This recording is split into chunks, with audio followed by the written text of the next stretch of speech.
ഇതാണ് ചാലിയം കവാടം. ഇവിടുന്ന് നമ്മൾ ഡ്രോൺ ഷൂട്ട് കാണാൻ വേണ്ടി വന്നതാണ്. അപ്പോൾ ചാലിയം കവാടം കാണാൻ ചാലിയം ഒരു ബീച്ചിലേക്കാണ്ട് പോവുകയും ചെയ്യാമെന്ന് വെച്ചാൽ. അപ്പോൾ എന്തായാലും ഇവിടുന്ന് ഡ്രോൺ ഷൂട്ട് കാണാൻ നല്ല സുഖം, തിരക്കും കാര്യങ്ങളൊന്നുമില്ല, വലിയ പ്രശ്നങ്ങളോ സൗണ്ടോ ഒന്നുമില്ല. അപ്പോൾ സുഖമായിട്ട് ഡ്രോൺ ഷൂട്ട് കണ്ട് വല്ല നമുക്ക് എന്ത് ചെയ്യാം, ഇവിടുന്ന് വണ്ടി എടുത്ത് പോവാം, അത്രയും ജനത്തിരക്കായതുകൊണ്ട്. അപ്പോൾ ഡ്രോൺ ഷൂട്ടിലേക്ക് പോവാം കേട്ടോ, സംഭവം അടിപൊളി. സുഹൃത്തുക്കളെ, നമ്മൾ ഇന്ന് ബേപ്പൂരിലെ ഡ്രോൺ ഷോ കാണാൻ വേണ്ടി നിന്നാട്ടോ, രാത്രി അതിനു വേണ്ടി മാത്രം. ഫസ്റ്റ് വന്നതിനെ നമ്മളെ ഇതല്ലേ പൂമ്പാറ്റ, നമ്മളെ ബട്ടർഫ്ലൈ ആണ്. പിന്നെ നമുക്ക് വന്നത് വെൽക്കം ടു ബേപ്പൂര്. ഒന്നും പറയാനില്ല, നമ്മളെ മുഹമ്മദ് റിയാസ് അടിപൊളിയാട്ടോ, സൂപ്പർ. ഇപ്പം എന്തായാലും മൂപ്പർക്ക് ഒരു താങ്ക്സ് പറഞ്ഞിട്ട്. നമ്മളൊക്കെ ആദ്യമായിട്ട് കാണാം, ഗൾഫിലൊക്കെ അല്ലേ നമ്മൾ കാണലുള്ളത്, ആദ്യമായിട്ടാണ് ഡ്രോൺ ഷോ കാണുന്നത്. കഴിഞ്ഞ പ്രാവശ്യം ഇതിൻ്റെ ഉണ്ടായി, നമുക്ക് കാണാൻ പറ്റിയിട്ടില്ല.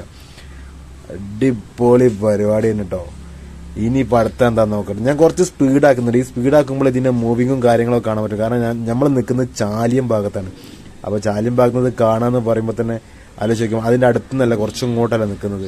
കാരണം അവിടെ ജനങ്ങളും ജങ്കാറിലൊക്കെ കൂടി പ്രശ്നം, ഒരുപാട് ജനങ്ങൾ വന്നുകൊണ്ടുള്ള ആ ഒരു ബുദ്ധിമുട്ടുകൊണ്ടാണ് ഞങ്ങൾ ഇങ്ങോട്ട് വന്നത് കേട്ടോ. ഇവിടെ കാണാൻ ഭയങ്കര രസമുണ്ട്. അപ്പോൾ സ്പീഡാക്കുമ്പോഴാണ് ഇതിൻ്റെ മൂവിങ് കാര്യങ്ങളൊക്കെ കാണുന്നത്. കുറച്ച് അടുത്തുനിന്നൊക്കെ ചെയ്യാൻ പറ്റും.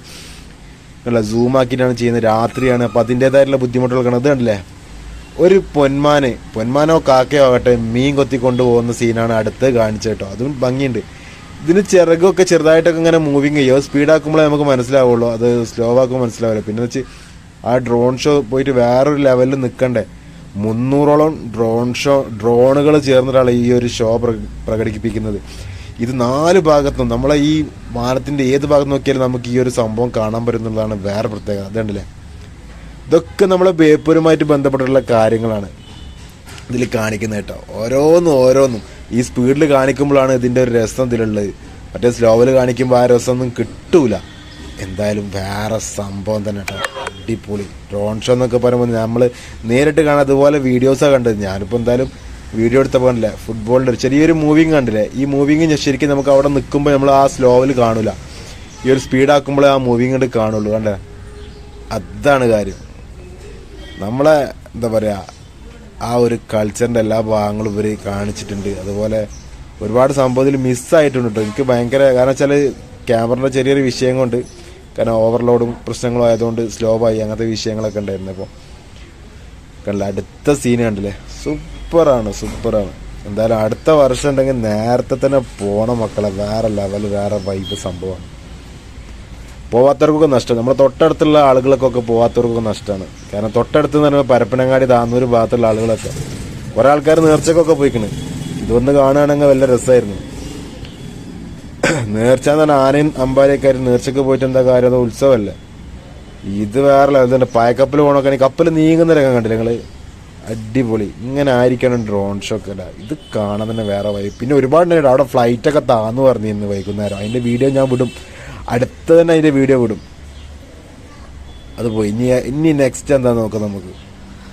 അടുത്ത എന്താവും, ഇതെന്താന്ന് പറയാ, ആമക്ക് ഇംഗ്ലീഷിൽ എന്താ പറയാ, അതന്നെ ആമയാണത്. ഈ ആമ ശരിക്കും ചലിക്കുന്നുണ്ട്, കണ്ട ചലിക്കുന്നുണ്ട്, ഒരു ജീവനുള്ള മാതിരിയാണ് കണ്ട മുകളിലോട്ട് പോണ്. അതാണ് ഈ ഡ്രോൺ ഷോന്റെ പ്രത്യേകത. ഒക്കെ അനിമേഷൻ ലെവലിലാണ് ചെയ്യുക. കുറച്ചും കൂടി കഴിഞ്ഞാൽ വേറെ ചിത്രങ്ങൾ, യഥാർത്ഥ ചിത്രങ്ങളൊക്കെ ആവും നമുക്ക് മുകളിൽ ഇതുപോലെ കാണാൻ പറ്റുമെന്നാണ് കേൾക്കുന്നത്. അപ്പോൾ എന്തായാലും ഇതാരെന്നറിയില്ലേ, ഇതാണ് നമ്മുടെ വൈക്കം മുഹമ്മദ് ബഷീറിൻ്റെ ഫോട്ടോ. അത് ഫുള്ളായിട്ട് കിട്ടിയില്ല, ഞാൻ പറഞ്ഞ ആ വിഷയം കൊണ്ട് കിട്ടിയില്ല. പിന്നെ അതാ ഞാൻ സ്ലോ ആക്കേണ്ടി വന്നു, ഇങ്ങനെ ചെയ്യേണ്ടി വന്നു. ഇങ്ങനെ ചെയ്തിട്ട് ആണ് കിട്ടിയത്. മറ്റേത് ക്ലിയർ പോയി, കാരണം വീഡിയോ എന്താ പറയുക, കുറച്ച് പ്രശ്നങ്ങൾ ഫോണിനുണ്ടായതുകൊണ്ട് ഞാൻ അങ്ങനെ ചെയ്യേണ്ടി വന്നു. ചെറിയ ഭാഗങ്ങൾ പിന്നെയും നിങ്ങളെ കാണിക്കാൻ പറ്റി. എന്തായാലും സംഭവം കൊള്ളാം, കുഴപ്പമില്ലാത്ത ലെവലിൽ കിട്ടിയിട്ടുണ്ട്. ഈ പൊട്ടണം എന്താണെന്ന് വെച്ചാൽ ഇതാ നമ്മളെ വെടിക്കെട്ടാണ്. രസമുണ്ട്, എന്നാലും കുഴപ്പമില്ല. എല്ലാവർക്കും ഒന്ന് ചെറിയ ലെവലിലേയും കാണാൻ പറ്റില്ലേ. എന്തായാലും ഇതെടുക്കാൻ വേണ്ടിയിട്ടാണ് ഞാൻ പോയിട്ടുണ്ടായിരുന്നത്. സംഭവം ഇടുക്കാച്ചി, അടിപൊളിയല്ലേ. അപ്പോൾ മക്കളെ, അടുത്ത പ്രാവശ്യം മിസ് ചെയ്യണ്ട. ഈ 2 ദിവസം പോയിട്ട് തൗടായിക്കാണ്ടി. 2 ദിവസം കപ്പലൊക്കെ കയറിയിട്ടുണ്ട്. നമ്മളെ എന്താ പറയുക, കോസ്റ്റ് ഗാർഡിനും നേവിൻ്റെ ഒക്കെ ചെറിയ ഭാഗങ്ങളുണ്ട്. അവിടെ നിന്ന് വീഡിയോ എടുക്കാൻ അവർ സമ്മതിച്ചില്ല, പക്ഷെ എന്നാലും ചെറിയ ഭാഗങ്ങളൊക്കെ ആയിട്ടുണ്ട്. ഇത് അടിപൊളി ഷോ ആണ് കേട്ടോ.